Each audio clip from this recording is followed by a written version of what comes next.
Kakinada rural మండలం సర్పవరంలోని శ్రీ భావనారాయణ స్వామి దేవస్థానాన్ని గురువారం జిల్లా collector Shan Mohan Kakinada rural MLA Panta నానాజీతో కలిసి సందర్శించి స్వామివారికి ప్రత్యేక పూజలు నిర్వహించారు.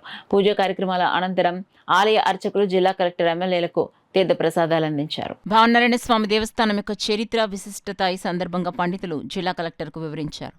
అనంతరం సర్పవరం ఏపీఐఐసి భూములు అనుకుని ఉన్న దేవస్థానం భూములను ఈ సందర్భంగా జిల్లా కలెక్టర్, ఎమ్మెల్యే, రెవెన్యూ సర్వేధికారులతో కలిసి పరిశీలించారు. ఈ పర్యటనలో జిల్లా కలెక్టర్ వెంట Kakinada RDO S Mallibabu, Kakinada rural మండలం తహసీల్దార్ ఎస్ఎల్ఎన్ కుమారి, భావనారాయణ స్వామి దేవస్థానం ఈవో ఎం లక్ష్మీనారాయణ, ఇతర అధికారులు తదితరులు పాల్గొన్నారు. భావనారాయణ స్వామి టెంపుల్ ఒకసారి చూద్దాం. దానికి సంబంధించిన 2-3 ఇష్యూస్ మన దృష్టికి వస్తే అనుకున్న ఎమ్మెల్యే కాకినాడ రోజు